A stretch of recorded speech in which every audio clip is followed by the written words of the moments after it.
नमस्कार मित्रांनो, रामेश्वर प्रतिष्ठान मिळबावचा थरार आपण गेली 4 दिवस झाले पाहत आहोत. तर हे 4 संघ कोण सेमीफायनलमध्ये आलेले आहेत ते प्रथम तुम्हाला सांगतो. पहिल्याच दिवशी रोहित स्पोर्ट बांदेश्वर बांधा म्हणजेच डिंगडॉंगची पूर्ण साईड आहे. त्यानंतर दुसऱ्या दिवशी अवधूत स्पोर्ट्स कणकवली, तिसऱ्या दिवशी AK स्पोर्ट वरवडे आणि चौथ्या दिवशी म्हणजेच कालच्या रजनीमध्ये केतन मात्रेच्या नेतृत्वाखाली धाडसकल गोवा असे 4 संघ सेमीफायनलमध्ये प्रवेश करत आहेत. तर त्याचे लॉट्स ठीक 6 वाजता पडणार आहेत आणि 2 सेमीफायनलचे सामने होणार आहेत. तर हे पहा स्पर्धेचा आकर्षक बॅनर श्री रामेश्वर प्रतिष्ठान मिळबाव. प्रथम पारितोषिक आहे 6,66,666. रनरअप 3,33,333. मालिकावीरसाठी आकर्षक 2 व्हीलर. आज फायनल डे आहे. याचसाठी केला होता अट्टहास. या ट्रॉफीसाठी जवळपास 16 संघांनी सहभाग घेतला होता. अंतिम फेरीमध्ये 4 संघ आलेले आहेत आणि या ट्रॉफीसाठी त्यांचेसुद्धा आज 2 सेमीफायनलचे सामने होणार. त्यानंतर फायनलचा सामना होईल. जो विनर आहे त्याला ही आकर्षक क्रिस्टल ट्रॉफी मिळणार आहे. तर या ट्रॉफीसाठी आज 3 सामने होणार आहेत. थोडीशी आधीची मॅच आहे, परंतु तरीसुद्धा तुम्हाला ग्राउंडचा अंदाजसुद्धा यायला पाहिजे. आता तुम्ही तिथे 3 मॅच खेळलेला आहात, तुम्ही सेमीमध्ये प्रवेश केलेला आहे, पण तरीसुद्धा या मैदानाचा थोडासा अंदाज म्हणून दाखवतो. या मैदानाचा आकर्षक म्हणजे 9वासुद्धा ठेवलेला आहे आणि आत्तापर्यंत एकच 9वा गेलेला आहे. तोही आमच्या सिंधुदुर्ग जिल्ह्यामधील बबल नाईक याच्या फलंदाजीतून निघालेला आहे. आत्तापर्यंत एकच 9वा, 4 रजनीमध्ये एकच 9वा मिळालेला आहे. पहिल्या दिवशीच्या जबरदस्त खेळीमुळे रोहित स्पोर्ट बांदेश्वर बांधा हा संघ क्वालिफाय झाला होता. फायटर जेंट योगेश पेनकर यांच्या नेतृत्वाखाली हा संघ क्वालिफाय झाला होता. बुम बुम माट्या याची फलंदाजी आपल्याला अफलातून फलंदाजी पाहायला मिळाली. त्यानंतर इजाजचा जलवासुद्धा आपल्याला पाहायला मिळाला. त्यानंतर भूषण गोळे ऑलराऊंडर खेळाडू आहे, याची बॉलिंग तुम्हाला सर्वांनाच पाहायला मिळाली. त्याची फलंदाजीसुद्धा तुम्हाला पाहायला मिळेल. आज अतिशय उत्कृष्ट फलंदाजी आणि गोलंदाजी करतो हा साताऱ्याचा खेळाडू. आज तुम्हाला तुळजापूरका स्टार कृष्णा गवळी तुम्हाला या संघामध्ये खेळताना दिसेल. त्या दिवशी तो मॅचला गेला होता, परंतु आज तो या संघामध्ये दिसेल. ISPLमध्ये सुद्धा सर्वात जलद गतीने त्याने 50 केली होती. त्यानंतर दुसरा खेळाडू आहे कोल्हापूरका तडका तांबडा पांढरा रसा नितीन माटुंगे आणि तिसरा जो फलंदाज आहे तो रजत मुंडे. या 3ही फलंदाजाला तुम्ही विसरू शकत नाहीत. या 3ही फलंदाजाची फलंदाजी तुम्ही ISPLमध्ये सुद्धा पाहिलेली आहे आणि या ठिकाणी सुद्धा तुम्हाला आज मैदानावरती पाहायला मिळेल. या 3ही गोलंदाजाची गोलंदाजी तुम्ही पाहिली असेल. ISPLमध्ये सुद्धा या 3ही गोलंदाजाची टेनिस बॉलवरती जर आपण स्पीड बघितलं तर 130, 35, 40पर्यंत यांचं स्पीड गेलेलं आहे. हे लेदरला नक्कीच 150+ स्पीड टाकू शकतात हे 3ही गोलंदाज.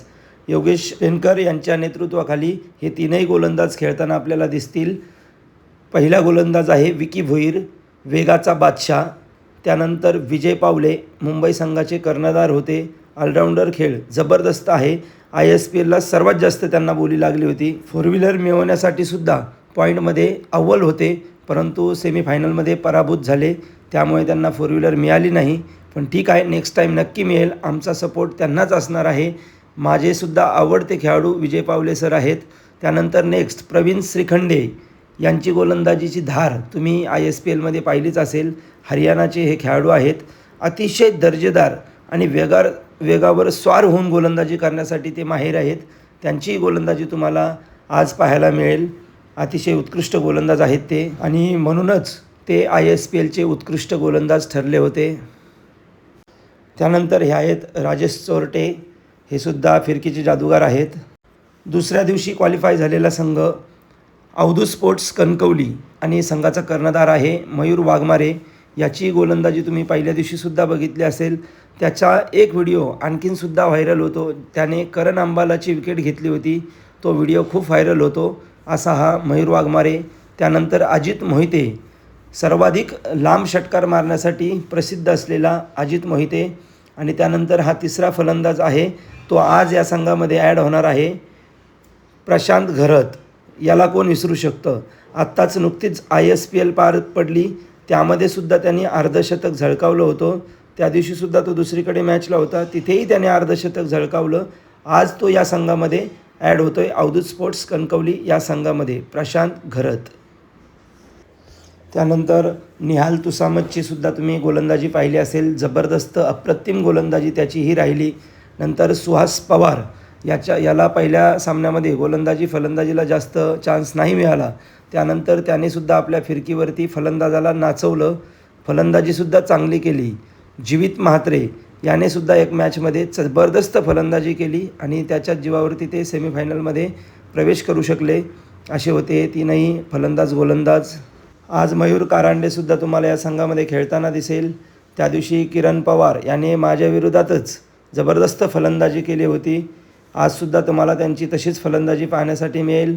त्यानंतर चैतन्य पाटील यानेसुद्धा जबरदस्त फलंदाजी केली होती, तीही तुम्हाला आज चांगल्याच प्रकारची बहरत आलेली फलंदाजी पाहण्यासाठी मिळेल. हे तीनही फलंदाज अतिशय धोकादायक ठरू शकतात समोरच्या संघाला, असे 3 फलंदाज आहेत. त्यानंतर प्रथमेश पवार उर्फ नाना यांच्या नेतृत्वाखाली AK स्पोर्ट वरवडे हा संघसुद्धा क्वालिफाय झाला तिसऱ्या दिवशी.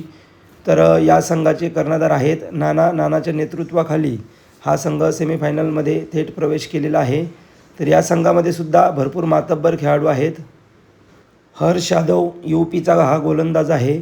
या UPच्या गोलंदाजाने सुद्धा जबरदस्त गोलंदाजी करून आपल्या संघाला सेमीपर्यंत पोहोचवलेला आहे. त्यानंतर सूर्या मणिरत्नम यानेसुद्धा जबरदस्त गोलंदाजी केलेली आहे, त्याचीही तुम्ही गोलंदाजी पाहिली असेल. विशारद पगारे हा सुद्धा चांगला फलंदाज आहे, ऑलराऊंडर खेळाडू आहे, याची तुम्ही फलंदाजी वगैरे त्या दिवशी पाहिलीच असेल. आजसुद्धा संघामध्ये थोडासा बदल पण दिसेल. सलामीवर उमर खान, त्यानंतर संघामध्ये बदल झालेला आहे. संतोष सुलगे पाटील हा नेहमी आमच्या संघामध्ये असतो, तो आज या संघामधून खेळणार आहे. त्याची फलंदाजी आणि गोलंदाजी जबरदस्त आहे. कित्येक वेळा आमच्या संघामधून तुम्ही सर्वांनीच पाहिले असेल. कालच्या दिवशीसुद्धा तो आमच्या संघामध्ये येणार होता, परंतु त्याची आयकॉन टुर्नामेंट असल्यामुळे तो आला नव्हता. त्यानंतर पॉवर प्ले स्पेशलिस्ट साहिल लोंगले याचीसुद्धा तुम्ही गोलंदाजी पाहिली असेल. अप्रतिम गोलंदाजी या गोलंदाजाने सुद्धा केलेली आहे.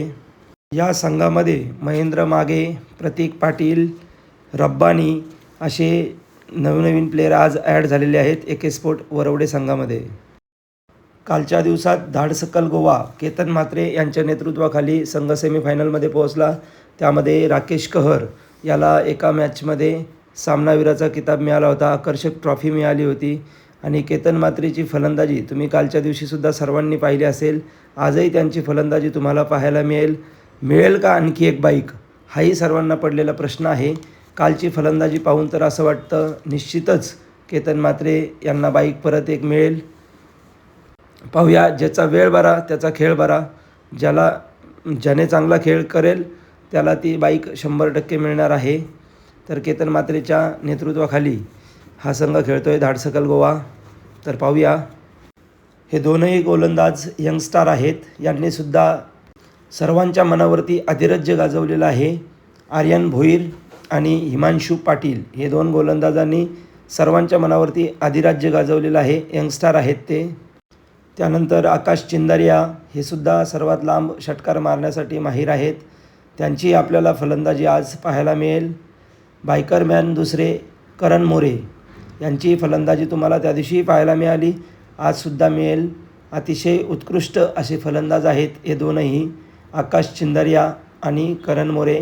धाडसकल गोवा या संघामधून तुम्हाला ते खेळताना दिसतील. आज 2 सेमी आणि 1 फायनल असे सामने आहेत. आणि हे पहा, ग्रीन पार्क स्टेडियम आधीचा काही सामना. अतिशय उत्कृष्ट मैदान आहे.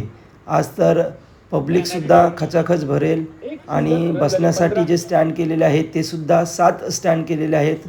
अतिशय उत्कृष्ट दर्जेदार नियोजन आहे. या ठिकाणी एक फलंदाजासाठी आकर्षक नव्वासुद्धा, सुपर नव्वा हा सुद्धा केलेला आहे. त्यावरती जर डायरेक्ट जाऊन जर बॉल आदळला तर त्यांना 9 रन मिळणार संघाला आणि ते आत्तापर्यंत एकदाच झालेलं आहे. सिंधुदुर्ग जिल्ह्यातील बबन नाईक याच्या नावावरती तो षटकार आहे आणि त्या षटकारासाठी 1000 रुपयेसुद्धा बक्षीस आहे आणि ते बबन नाईकला मिळालेलं आहे. मित्रांनो, व्हिडिओ आवडला असेल तर लाईक, शेअर, कमेंट आणि चॅनलला सबस्क्राईब करायला विसरू नका. असेच नवनवीन व्हिडिओ म्हणजे सिंधुदुर्ग जिल्ह्यामध्ये पुढच्या महिन्यामध्ये 6 ते 7 टुर्नामेंट आहेत. गोवा राज्यामध्ये सुद्धा 2 ते 3 टुर्नामेंट आहेत. त्यामध्ये सुद्धा कोणकोणते स्टारकास्ट येणार आहेत ते मी तुम्हाला सर्व सांगेल. भेटूया मित्रांनो पुढील व्हिडिओ.